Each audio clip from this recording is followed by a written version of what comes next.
I think growth is happiness. I think when people are growing, they're very. And then I think significance, living for others, is fulfilling.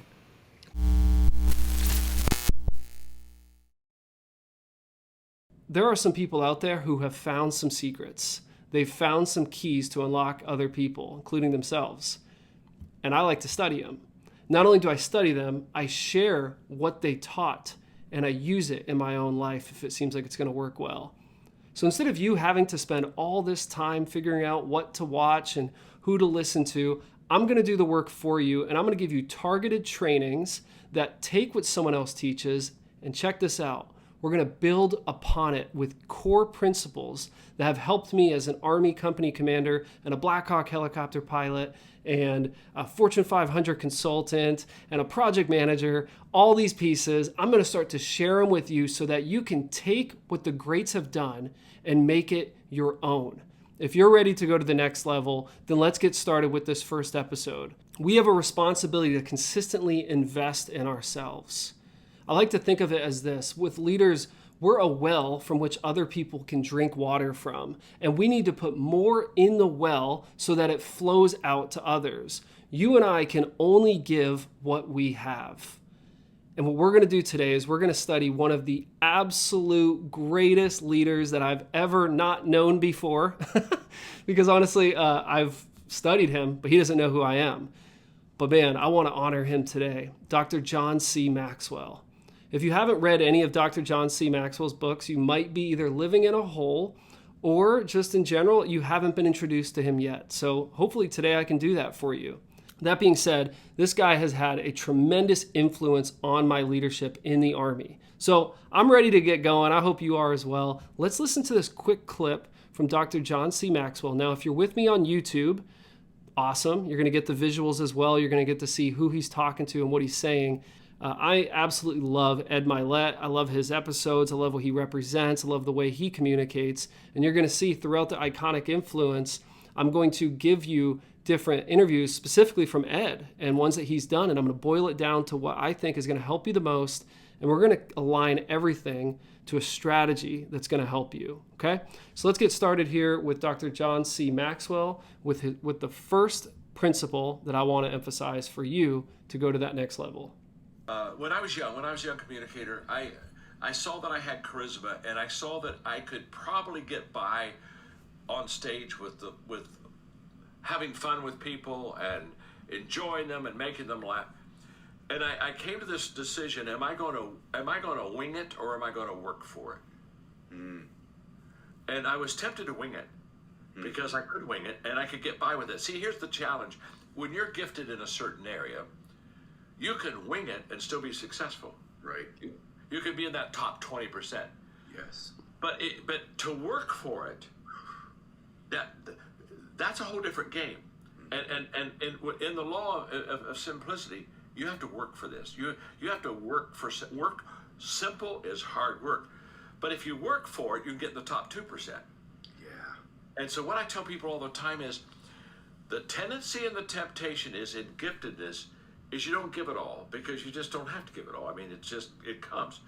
But because you don't give it all, you do well, but you don't do very, very well. But if you would just work on that area of giftedness, you get that top 2%. And you know as well as I do, if you're the top 2%, whatever it is, you own whatever you want to own. The world is yours. And so simple, I decided at a very young age, in my 20s, I was going to work for it. All right, so one thing that you might observe is that Dr. John C. Maxwell talked about how, look, you have gifts and they flow out of you, and you don't usually have to work that hard to make them work.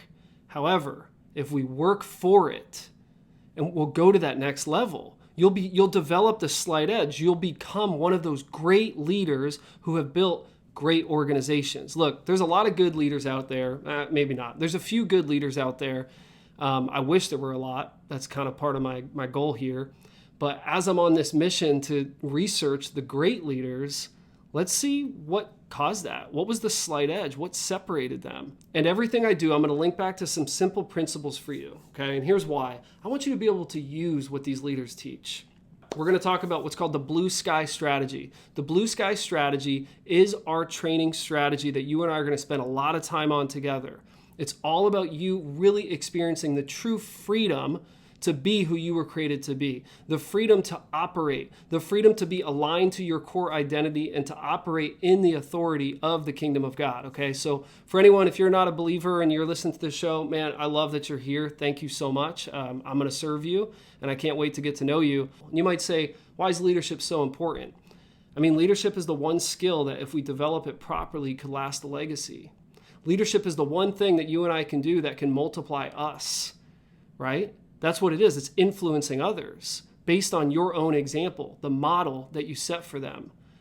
In the Blue Sky strategy, we have the 3 specializations. These 3 specializations are the 3 things that we want to train on consistently as leaders. I'm going to give you one of them right now, okay? Mission readiness. This is the 3rd specialization of the Blue Sky strategy.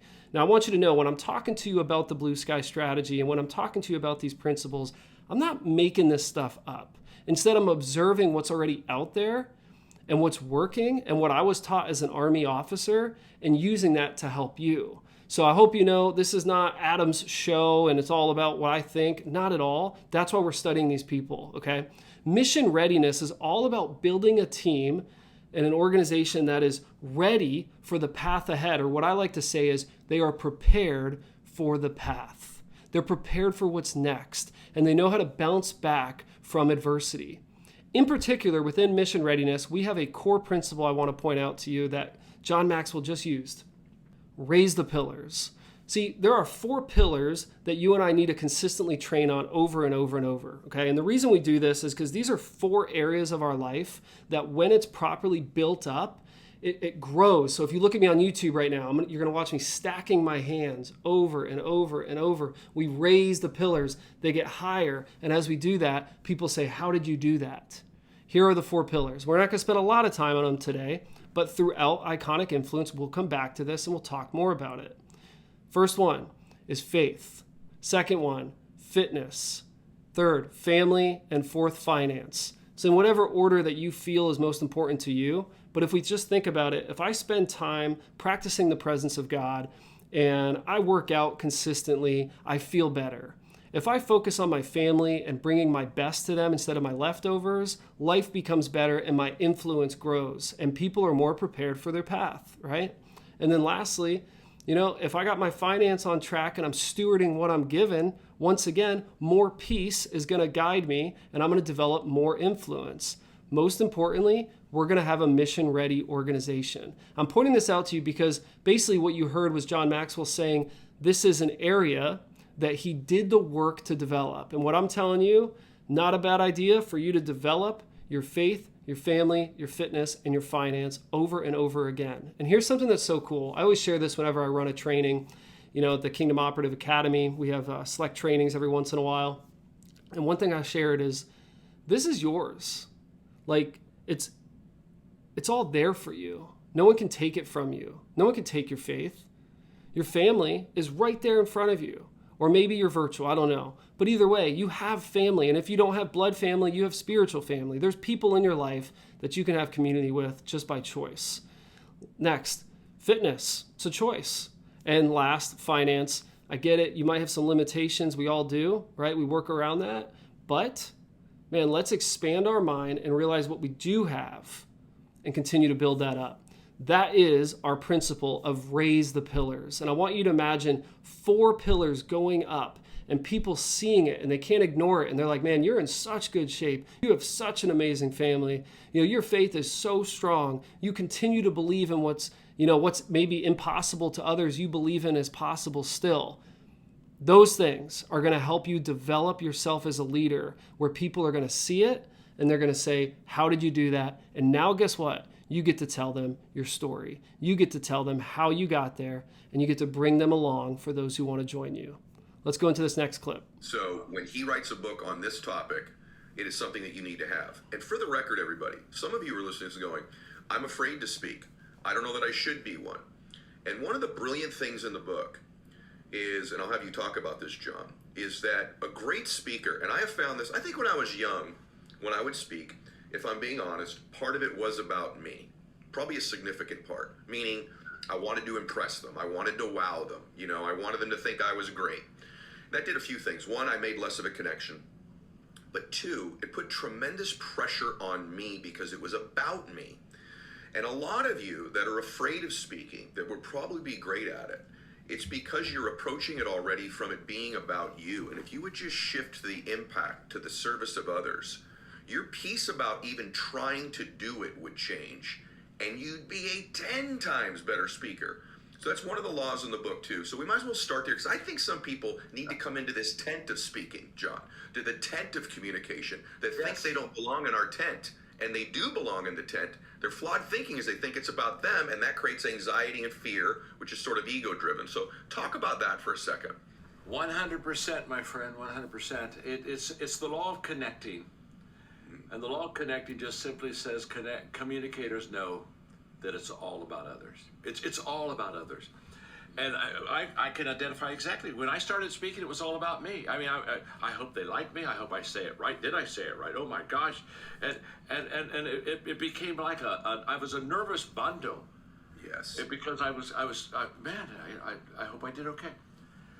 So when people say, John, what's the one thing? I know there are 16 laws, but what's the one thing to be a great communicator? Well, the one thing, Ed, is you have to get over yourself. You just have to get over yourself. It is not about me. It's about the audience. It's not about me. It's about the small group I'm dealing with. It's not about me. It's about the one person I'm talking, having a one-on-one conference. It's all about them.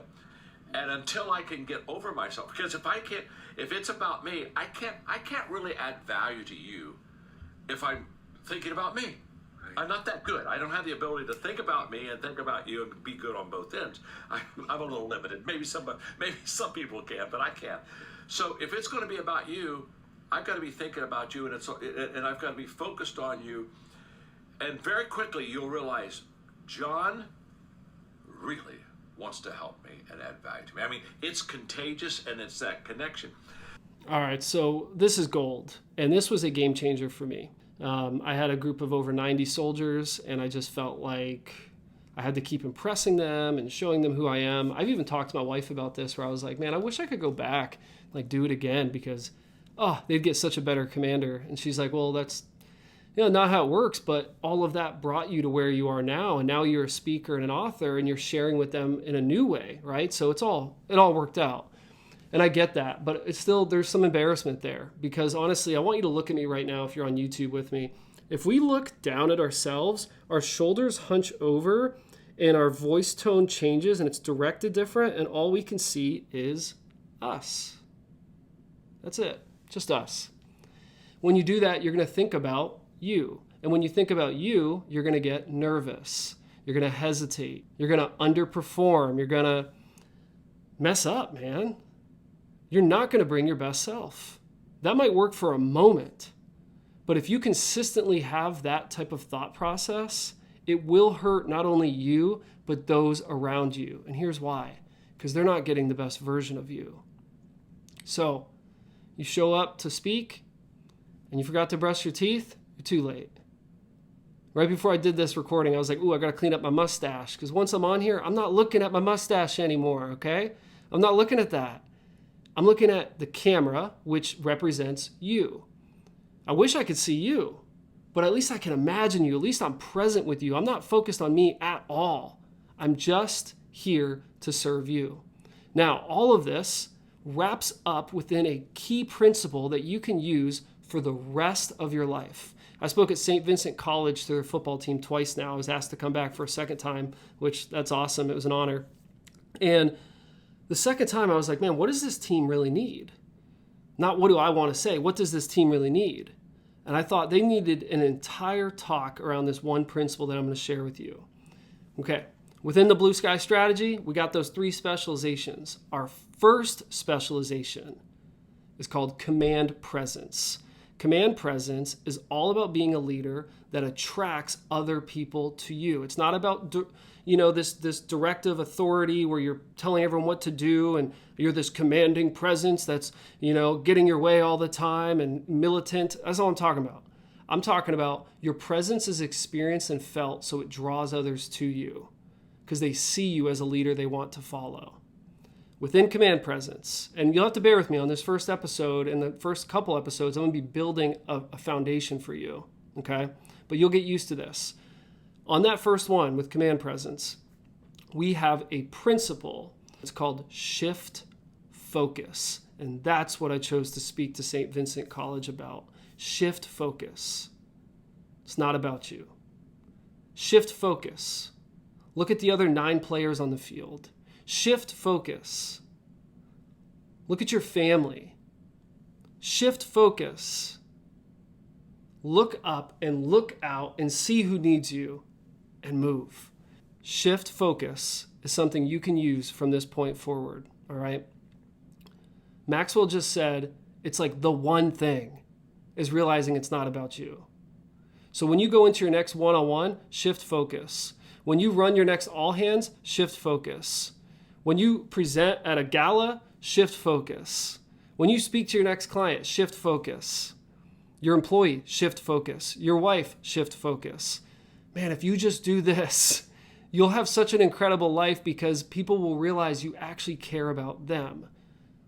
Now, to bring it all together, I'm going to give you a quote that can help you, because honestly, the one thing that I found that stops people from taking action is fear, right? Fear usually gets in the way, this feeling of fear, this story that we tell ourselves about how something's going to go, so we don't move forward. But there's something you can do today. And it's, yes, to shift focus, but it's to remember this. Fear falls when we focus on others. That is a quote that I've developed over time because it's not just a quote. It's a way I've lived my life. Fear falls when we focus on others. Shift focus, and you will see that you are going to get incredible results and build a mission-effective team. Let's go to our last thing here from John Maxwell, and we'll close out today's episode of Iconic Influence. But I don't like the separation that success brings. I abhor it. I wish there was a way to close that gap, because you don't help people when you're separated from people. You only help people when you're beside them and you walk with them and they can connect with you, if that makes sense. Yeah, you said something to me once. I'll mess the quote up, but I actually quote you when I speak. Because I also believe self-deprecation, making fun of yourself, is a great way to connect with people if it's true and sincere, right, when you speak. Oh, totally. And I mess the quote up all the time, but I actually quote you in the current version of what I'm talking about. And I quote something you said to me. I quote it incorrectly, but it goes along these lines that, Ed, you said to me, Ed, something like, if you really want to impress people, show them how perfect you are. But if you want to connect with people, reveal to them your imperfections. Totally. It's the impress impact. If you want to impress people, talk about your success. If you want to impact them, talk about your failures. So we see all this a lot in the military. In particular, if you ever listen to Jocko Willink, he has some really good stuff on this. People think, oh man, you were a captain. Everyone just listened to you. Everyone just did what you said. You don't know how to lead. You just know how to use that rank. No, that doesn't work. Okay? There are bad leaders in any organization. And the great leaders in the military realize I'm not going to use my rank to influence. Instead, I'm going to develop buy-in. I'm going to use certain principles to help me build influence with them, and then they're just going to come along. And there might be a couple times when you have someone who doesn't know you at all, and they look at you and they go, all right, I'm going to listen to you because of your rank. But when it's your actual team, that doesn't work long term. All right, so here's the principle I want to share with you. Again, within the specialization of command presence, all about influencing others, people being drawn to your influence, we have our fourth principle called close the gap. Close the gap, man. A gap has been created by your title. A gap has been created by your success. A gap has been created by your rank. And actually, that gap is going to hurt your organization if you don't close it. Now, here's the deal. You don't need to go tell everyone your title and your rank because they already know it. So if you have to say it all the time, you're really not leading the right way. If you're always like, man, I'm the manager, I'm the leader, I'm the project manager, whatever it is, it's not going to work. Instead, I want you to close the gap. And that's what John Maxwell and Ed Mylett are saying right here, is they're realizing, man, how do you get close to those people to where they know, I get you, I'm with you. And when I was a commander of Delta Company, an aircraft maintenance company, I remember recognizing that there were these officers who they'd sit with their soldiers and they'd eat with them. And then there were other officers who'd go out to eat all the time on their own and they'd separate themselves. And, honestly, it's not about being all legalistic with which one is right or wrong. It's more about the principle that you can observe here. When you eat with your team, you get to experience the food that they were given. In this case, for the military, it's all made for you. All right, so it's called the mess hall. The mess hall makes the food. You're eating what the mess hall made. I want to know if the food sucks so that I can do something about it so my soldiers can get better food. I want to know if the food was great because it's probably going to make sense why their motivation was higher or they're tired later on because they ate too much. And I want them to know that I'm sitting here with you at this table right next to you because I'm on the team also. And you can talk to me about what you're going through.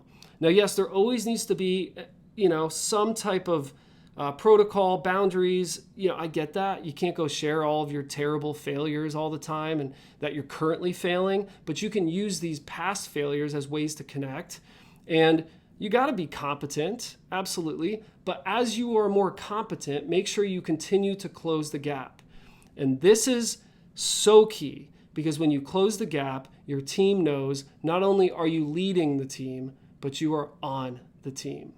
I hope today's episode added tremendous value to you. If it did, subscribe and share this with one other person. That's all I'm asking you. The reason is because I'm not doing this for me, all right? I just want to help you and the people that you know begin to be better leaders so you're no longer a transactional relationship with some people in your life and you move to a transformational relationship so that we're no longer maxed out and we become mission effective. Look, leaders got a lot on their plate. But if you follow through the iconic influence, we're going to study the greatest leaders, and it's going to build over time, and you're going to begin to see how you are going to have a greater sense of peace, purpose, and power in your life today. All of that being said, these episodes are going to build on top of themselves. So always make sure whenever someone starts this podcast, they go back to episode 1 because it's all important, and we're going to assume that you watched those earlier episodes because I'm taking you on a journey, and I cannot wait to see your progression. Continue mission.